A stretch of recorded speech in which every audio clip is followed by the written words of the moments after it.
So, welcome everyone. Great to see you all the 200 people we have here with us, and another 50 people we have online. Incredible. I think this day deserves that. It's such a powerful day. It's the day when the Creator have decided that we have to have this kind of cosmos working this way, the way it is, and the way it's supposed to evolve into. So in today's session, we're going to elaborate a little bit about this day called the Day of Creation. More than that, we want to tap to the energy that it's with all. So we're gonna have a few writings that we're going to refer to. We're going to do a bit of workshop. And the most important thing is connecting to its energy, meaning we're going to do certain meditation to prepare ourselves to the purpose of that day. Because in reality, the purpose of that day was the sixth day. So this is the first day of creation that we are entering to. But the Zohar explained to us that the whole reason why creation took place to begin with, and all the work says that the Creator worked a lot in order to bring everything into place, preparing the planets, the galaxies, constructing everything is needed in planet Earth for humanity really to be able to breathe, to nourish from. And the setup, the cosmic setup of Tikkun was all prepared for us and wasn't done by the Creator, by the way. So it says that after the sixth day, the Creator rested, yeah? So many people think that the day of Shabbat is the day of rest because the Creator rested. But usually, when things are in rest, it means things are in peace. So it's like the most powerful day. There is no need to make an effort. Everything is already in peace. Everything is in completion. It meaning also that during the days of the week, we struggle to earn, but on the day of Shabbat, it's considered to be like the free gift. So we can all connect to that. I'm admitting more people here. So the day of creation, we know that this is the moment the Creator have decided as a parent of the vessel. It says that if the Creator had so much desire to share, that's the reason He allow all the vessel to actually receive from the Creator. But we know that in the endless world, it's like a father is holding the baby. There is no mistake that the baby can make. Everything the baby needs, immediately he gets fed. He gets the love that he needs. Everything. But the Creator agreed, if you have children, you know that they want their independence. They want eventually to go out of home. Maybe not this generation. They want to stay home. But in the old days, kids want to fly off and explore the world and start enjoying and making their own mistake, falling and rising. Even the babies, I want to feed my babies to give them the yogurt, but they rather take the yogurt, put their hands and put it on all their face, and they're much more fun. They're eating less, but after it's like we need to bring a cleaning lady to clean the walls. But that's the way we are. And imagine yourself from the side of the Creator to let go and to allow us to do all the mistakes that we are doing. Because what is this month? It's the month of Tshuva. It's realizing about those mistakes, really, isn't it?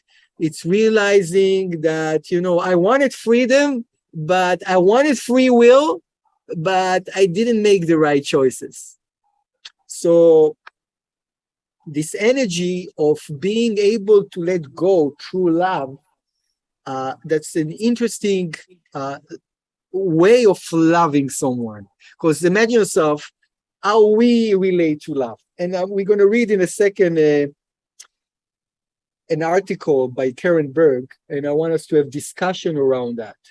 It's what is real love, because this is the day where love was injected into the cosmos. Because before the creation, the day of creation, the vessel and the light were in tune, completely in synchronicity.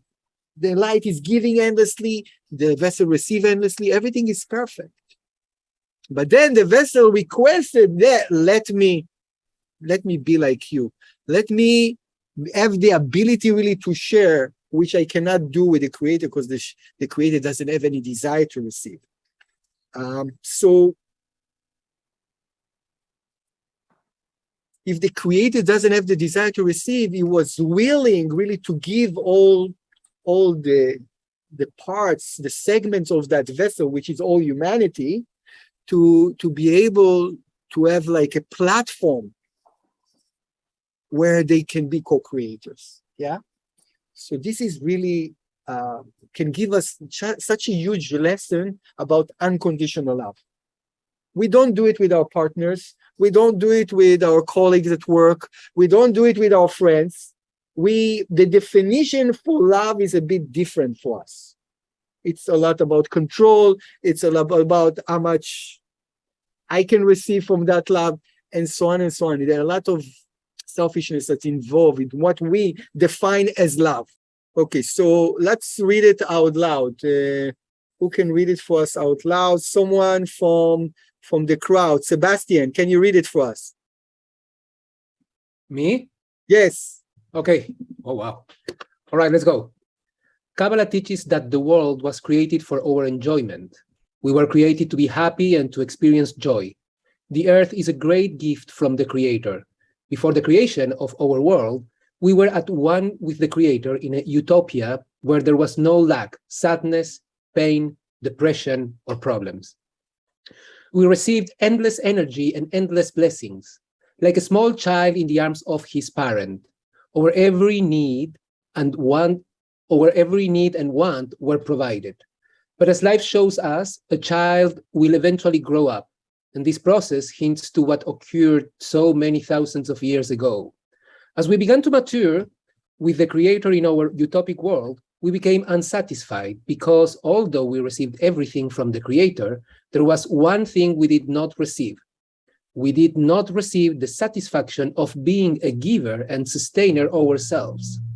And so, the Creator, out of pure love, gave us this world so that we may develop the spark of light that lies in each of us.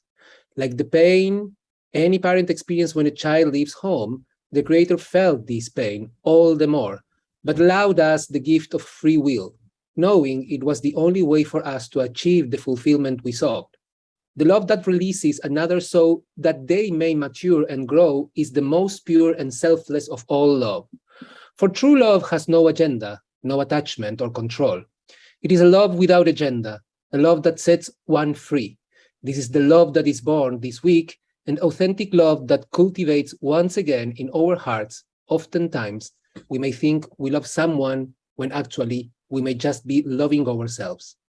We may love what the person does for us or how they make us feel.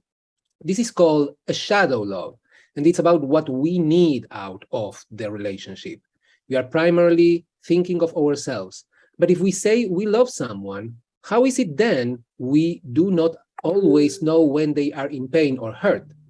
True love is selfless. It is understanding that sometimes loving someone means you need to let them go. Sometimes loving someone means you cannot give them what they want. Sometimes loving someone is allowing the other person to even love another. True love is being allowed to be set free. This is exactly what the Creator, our Father in heaven, did for us. He set us free and created this entire world and playing field so we can develop and spiritually mature. The story of Bereshit, the story of creation, is the story of love. It is our story here on earth. We are able to learn how to open our hearts more, give more, share more, and most importantly, ignite the spark of the creator within into a bright flame. Karen Berg. Beautiful, Sebastian. Really enjoy hearing you. So we're here to redefine what love is for us and how we love one another. Since this is really the way the creator was in a seed level, started the entire world. Therefore, when we talk about tikkun, when we talk about tshuva, we talk usually about people that get us upset. And people that we need to forgive, and people that might need our forgiveness. But in today's session, I want really to get into the core of understanding the way we present love to others. We share love to others. And that's what we really want to rewire in a way in that day when this energy is again available. So I'm going to divide you to breakout rooms where you can discuss this article, and you can share also an example where the love that you give to your close people is not exactly in affinity with that love of the creator to us. Okay? This is the assignment. Okay, guys, welcome back. We have interesting conversation here in classroom. So there is a lot of opinions of what love is. So sometimes we're thinking that love is only like a romantic love, but we're talking more about the unconditional love. And so it's raising the question, what's the definition of love? And it's something that we can really understand today to its core. And, the epiphany that I got is really when you really love someone, you giving him the ability really to become even greater than yourself. So let's say something, you are the creator. So the creator allowed the createes to become like him. How much are we really doing it in our relationship with people? And I want to open this conversation. If someone wants to share from the online, please just unmute yourself. And whatever, from your conversation in your breakout rooms, if someone wants to share something in relation to that, I would love to hear. Good night, everyone. I'm Angel from Venezuela. And we talked about... Great to hear you. Thank you. We talked about that many times we don't love our, and we have to first like the creator, but with ourselves, so we can give others that kind of love. That's the takeaway of our conversation. And we have to have certainty that everything is in place for us, and we just receive to share. It's beautiful because the creator never worries about maybe I'm going to be lacking, so maybe I should give less. The creator is endless resources of giving, isn't it? So it's another way for us really to understand that if we are co-creators, there is no real need for us to think about our needs and our lacks while we're giving love to someone else. It cannot go together, pretty much. Thank you. Someone else wants to share? Hello. Yes. Once. We were talking about the famous phrase about love thy neighbor as yourself. And at the beginning, we were talking about you have expectations when you love and you need to let go, etc., etc. But at the end of the day, it was similar to what Angel said. It's like, okay, you need to love your neighbor as yourself, even if this neighbor doesn't think like you and has different political views, and maybe they don't like you, but you need to love them. But in order to love your neighbor as you love yourself, you need to ask your question: do you love yourself? Are you being careful with yourself? Are you being respectful with yourself? Are you talking highly about yourself, but also to do all that without being just to fuel your ego, right? So we were caught in the famous phrase, love thy neighbor as yourself, and we realized that it's very hard.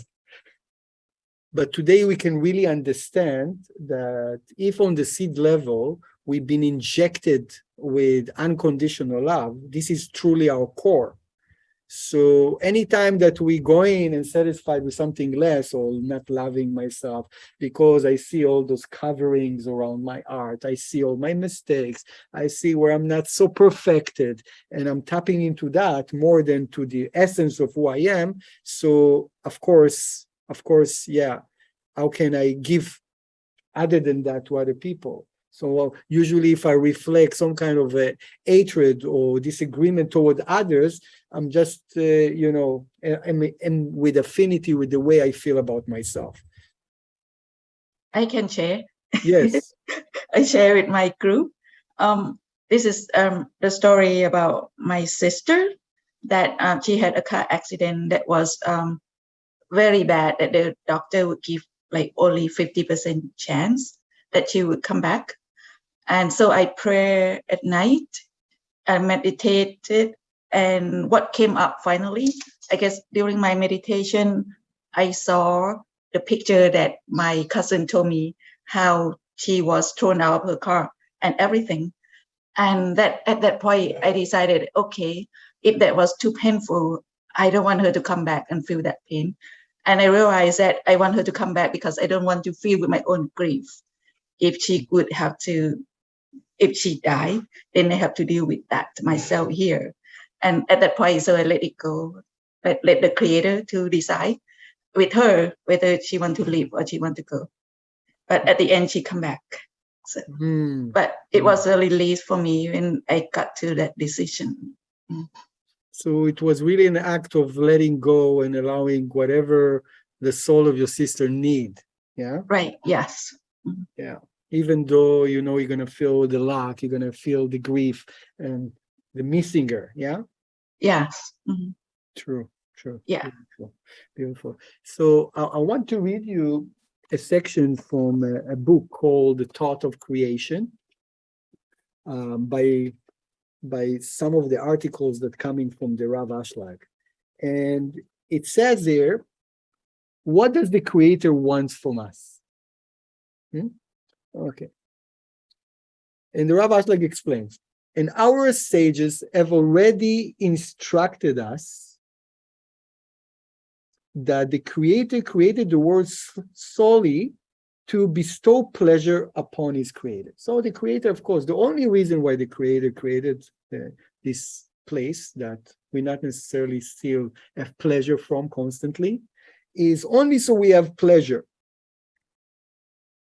And it is here where we need to cast our eyes and all our thoughts, because this was the ultimate intention. This was the ultimate intention of the Creator. Can you imagine? Just that we can enjoy.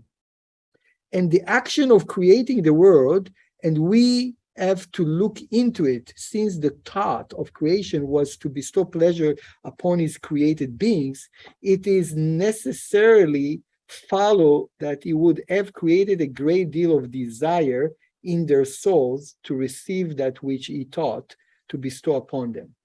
And that's, what is the difference between before creation and after creation? It says that only one single thing was created. Do you know what it is?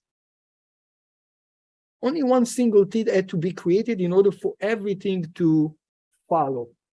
What was that? Exactly.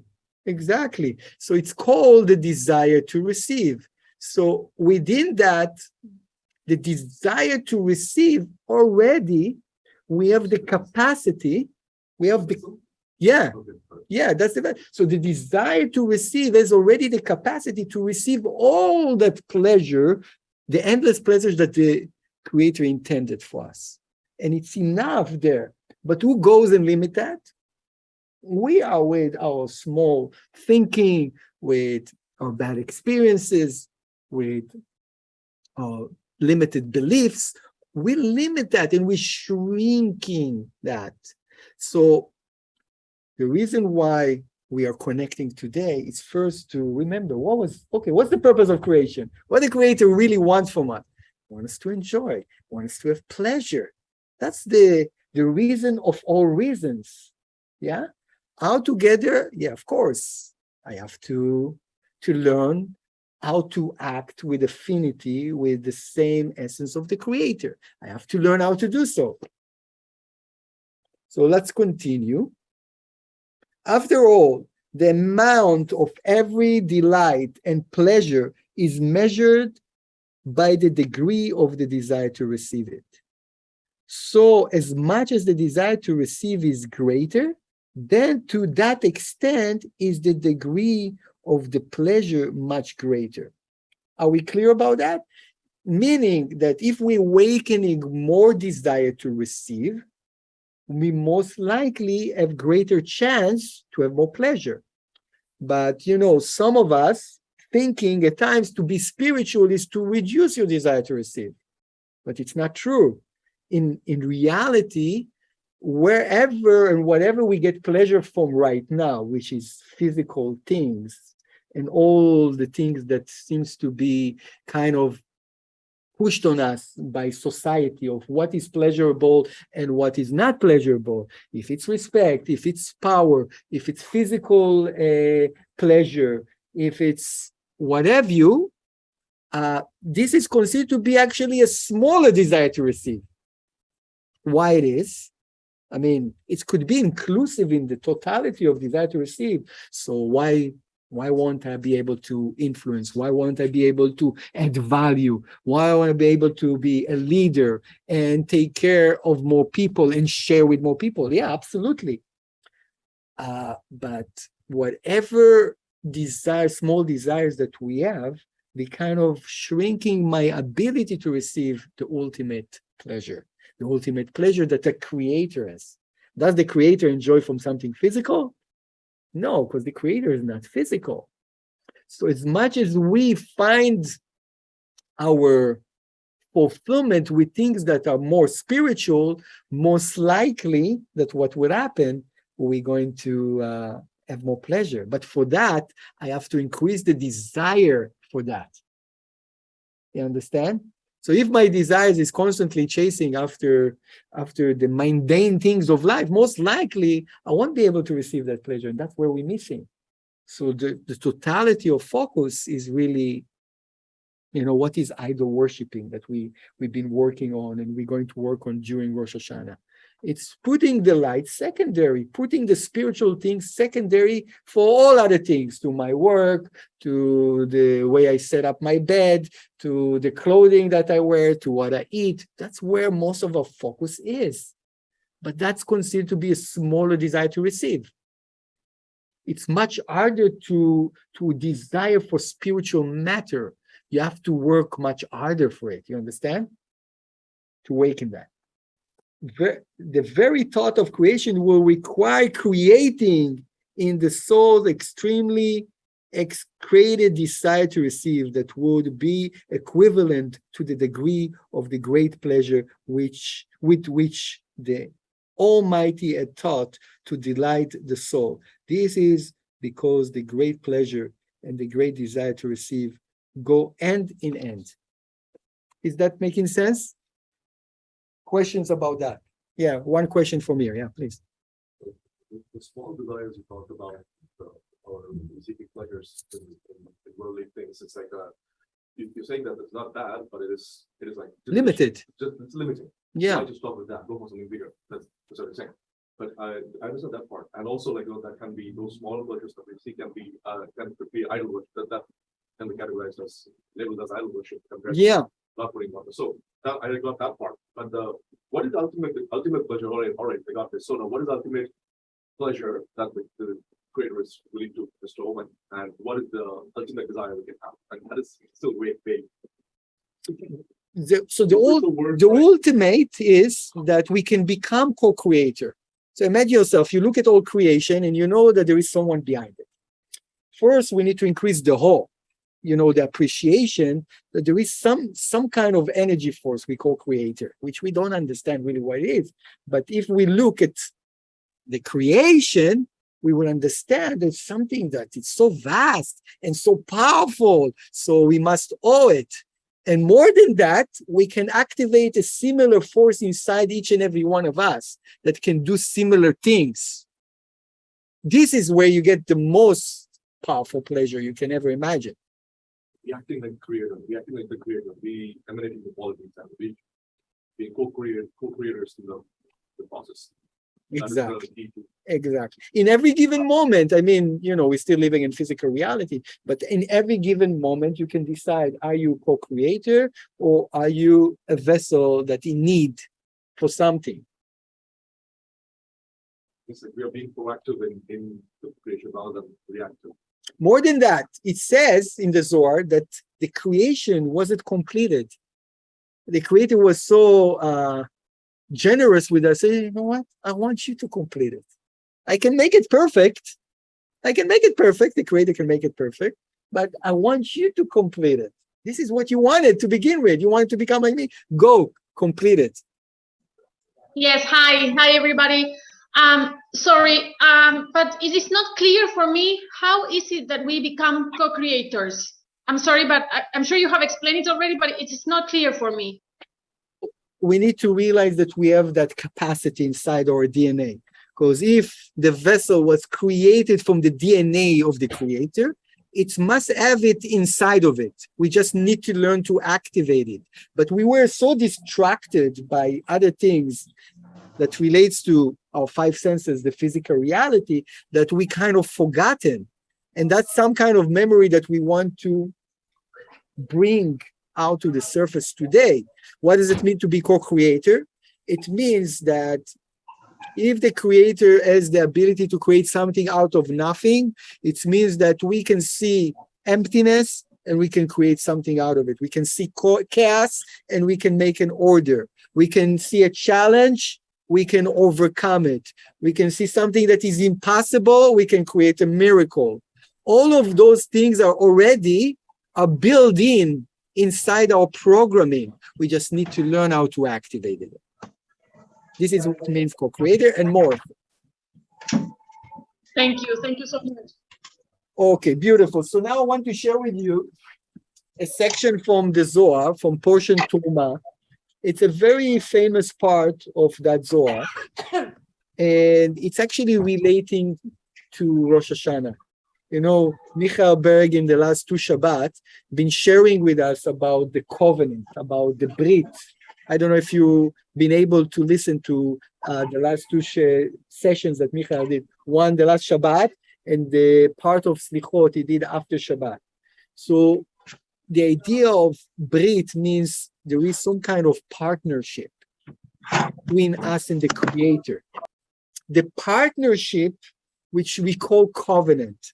But covenant, you see, like you do it between two countries, there is becoming allies, I keep your back, you keep my back, there is exchange of merchant, there is like mutual kind of ideology, yeah? But it says that the covenant between us and the Creator, and it's interesting because there is something we call Brit that we do for a newborn on his 8th day, and it's related to the Yesod, the Sphira of Yesod. The Sphira of Yesod is the 6th day. Is number 6, and also when we talk about the creation of Adam and Eve, the humanity, it's also the 6th day. So there was a covenant. It's obvious that there is a covenant there, but what is this partnership? It says, I'm going to read the Aramaic just for us to connect to some of that beautiful writings and beautiful energy from Rabbi Shimon Bar Yochai. עוף אחי ההוא זכאה באי למרדף בתר חייבה למקנה לבאגר שלים בגינדי יעבר מינה וזוהמה והתקפה סתרה אחרה ויעביר לנפשה בגינדי יתחשב עליה כאילו הוא ברא לה ודאו שפחה דסתלק בעיקרה דקדוש ברוך הוא משפחה אחרה והסתלקותה די יתיר מכולה מה יתמה בגינדי הוא גרים להחפיה סתרה אחרה והסתלקה יקרה קדוש ברוך הוא ועדה כתיב בארון ורבים משיב מאוד כתיב בריתי הייתה איתו. ככה זה כל מען דחיד בידי דחי, והמשתדל בעל משחק אחריו אישה, הוא הסתלק בתלת צילוקין מהדלה, הסתלק אחי בר נש אחריו.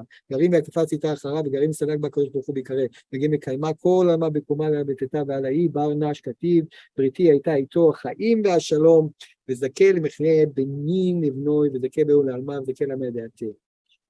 כל מערי דינים לא יכליל למידן לבאו עלמה ועלמה דעתי על בתרסר תראה ולית מען ירבחה בידי ועל דע כתיב גיבור בארץ יהיה זרו דור ישרים מבורך הון ואושר ביתו ותקומת לעד זר בחושך אור לישרים.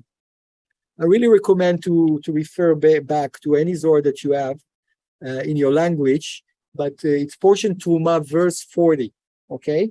And you can go also online if you don't have the physical Zohar. And look for Zohar Truma verse 40 and 41. And the Zohar, Truma. So what it says here, it says that what the spiritual, or let's say the righteous soul is supposed to do. He says that he is supposed to run after the wicked.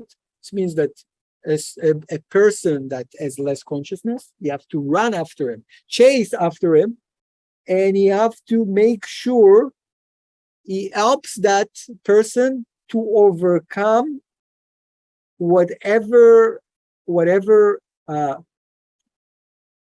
evil inclination is attached to. Okay, so we call it the ego. Says like this is our responsibility as part of the covenant. I will show you how, and he helps this person really to overcome any ego type that he has. And in that moment, when we do such a thing, that spiritual person considered to be like he created that human. It says that as long as we are completely controlled by our ego, we are not really yet fulfilling our purpose in this life.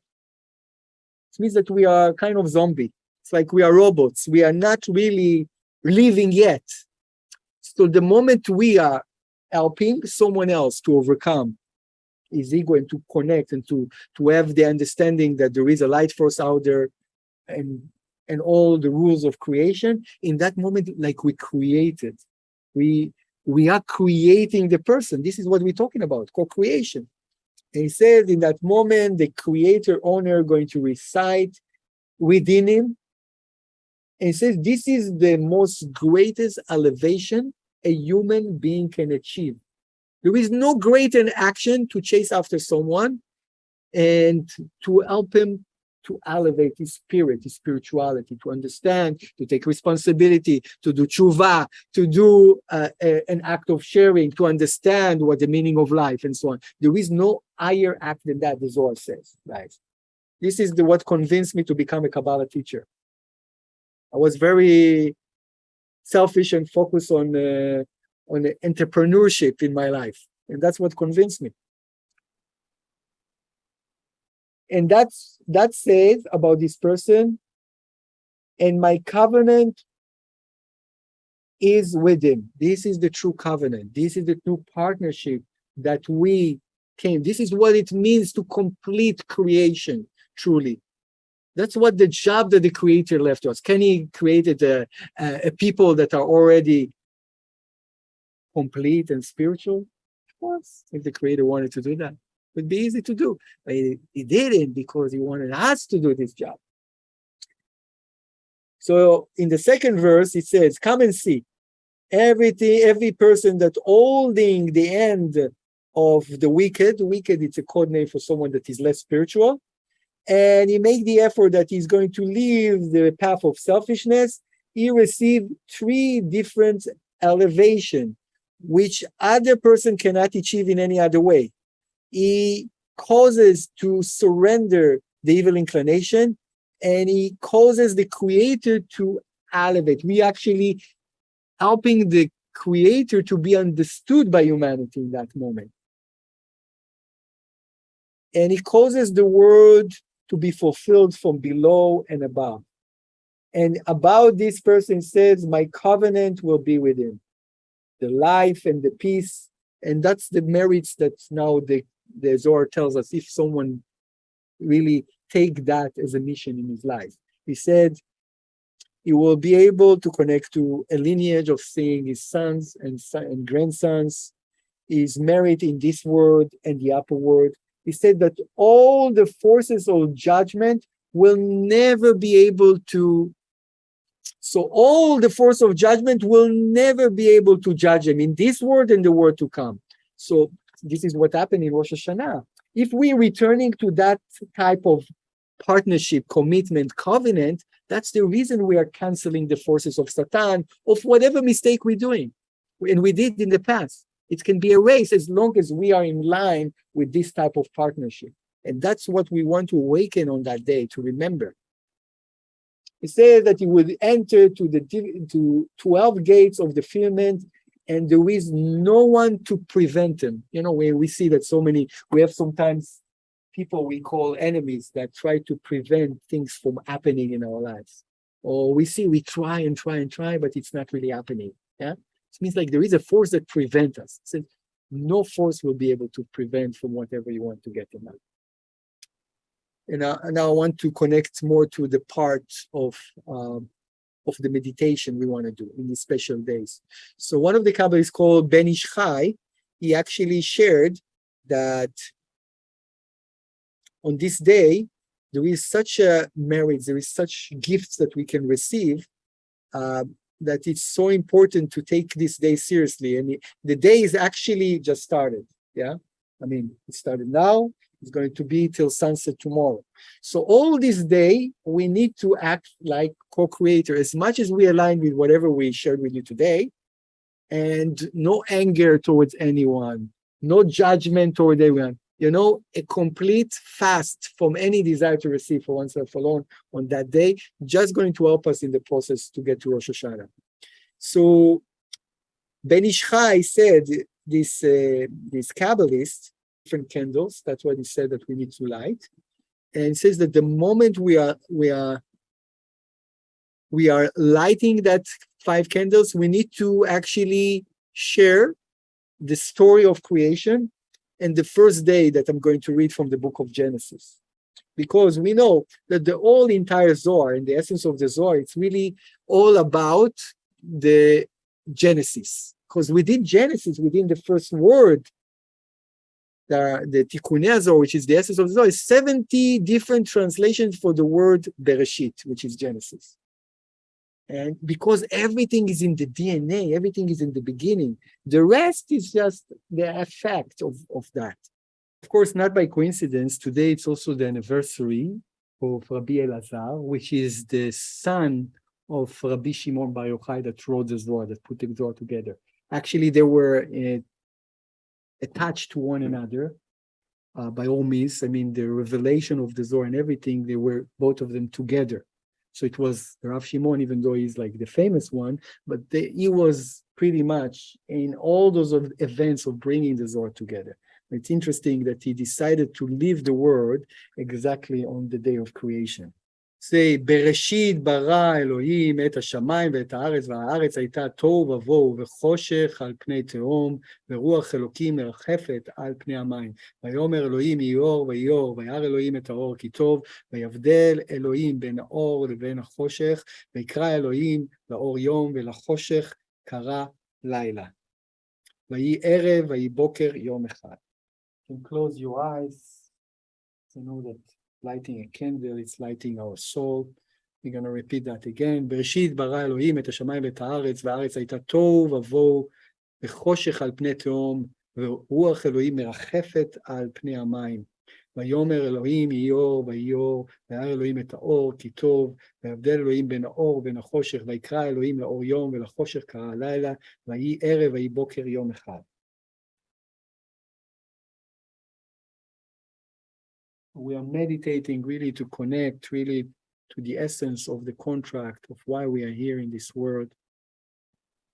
בראשית ברא אלוקים את השמיים ואת הארץ, והארץ הייתה תוהו ובוהו וחושך על פני תהום, ורוח אלוקים מרחפת על פני המים. ויאמר אלוהים יהי אור ויהי אור, וירא אלוהים את האור כי טוב, ויבדל אלוהים בין האור ובין החושך, ויקרא אלוהים לאור יום ולחושך קרא לילה. ויהי ערב ויהי בוקר יום אחד.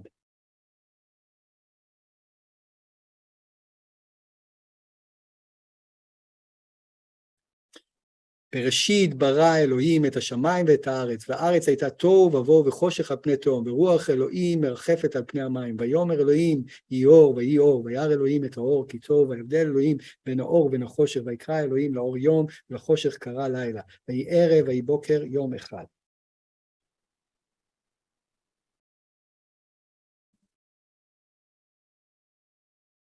Our last candle, our last chance really to attune ourselves with this day, with our purpose.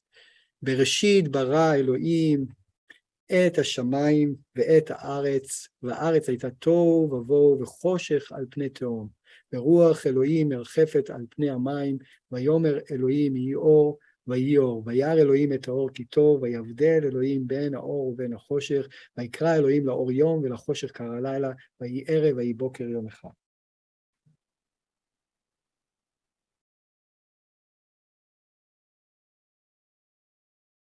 There is another prayer that I'm going to say and try to translate it a bit, just to fine-tune us. See, this is like to bring blessings to all our family members and to bring more life to our life, to be able to have children that are going to be righteous, to bring plenty of sustenance to our lives, and to connect more to the teachings, to the wisdom, okay? So you can close your eyes, come into a meditation mode, preparing ourselves for all the most amazing energy that we are about to be infused on Rosh Hashanah, which is more important even than today. יהי רצון מלפניך, אדוני, אלוהינו ואלוהי אבותינו, שתרחם עלינו ועל בנינו ונשינו ותעמידנו בקרן אורה, ותאיר לנו בפנים מאירות באור פני מלך חיים. ותיתן לנו זרע קודש, בנים צדיקים, חכמים ונבונים בתורה, תמימים וישרים וטובים, ותרחמנו ותחיינו חיים ארוכים, חיים של שלום, חיים של טובה, חיים של ברכה, חיים של פרנסה טובה, חיים של חילוץ עצמות, חיים שיש בהם יראת חטא, חיים שאין בהם בושה וכלימה, חיים שיש בהם אהבת תורה ויראת שמיים, חיים שתמלא משאלות ליבנו לטובה על עבודתך, ויהי רצון מלפניך, אדוני אלוהינו ואלוהי אבותינו, שתקיים בנו את הברכות אשר ציווית את אהרון ואת בניו לאמור, כה תברכו בני ישראל לאמור להם, יברכך אדוני בשמריך, יאר אדוני פניו אליך ויחונקה, יישא אדוני פניו אליך וישם לך שלום. We know that we are very close to the month of Tishrei, the month of the Libra, the month of judgment. And today, it's the day that the essence of the biggest sharing that ever made in the world, the sharing of the Creator, allowing creation and sharing all what He had with us. So one of the most powerful days actually that we can imitate that, we can have affinity, give charity towards an higher cause, towards something that will allow, as we said from the Zohar, will allow more people to change and to transform themselves, to get out from the filth of the desire to receive for oneself alone, from the ego that limits us, unfortunately. It's an act of sharing throughout the day, but the act of charity, as explained in the month of Elul, it's so significant and powerful that it can change our karma, it can change the course of the world karma. Because as much as more people will give, we are changing the cosmos energy for giving the opportunity for more people to give. That's how it is. When you are in a sharing mode, when you have light, you share it with others, immediately the other person feels enlightened and wants to share too. So one of the most powerful times to share, to give charity, it's this month, and one of the most powerful days to do it, it's today and tomorrow. So as much as you can extend yourself to do it, right now the focus of the center is the Kerensberg Scholarship Fund, finding people that are not able really to take courses themselves and sponsoring them, holding their hands and allowing them to come and join the spiritual realm, join to understand more, so they eventually can be co-creator themselves. So please you're welcome to do that. All our events locally and internationally, Rosh Hashanah, Sunday, September 25th to Tuesday, 27th. And of course, the international trip to Israel with Michael and Monica. Whoever wants to jump on that, welcome. We're going there. Many of our friends worldwide will join us. So thank you very much for joining me today and doing this amazing connection.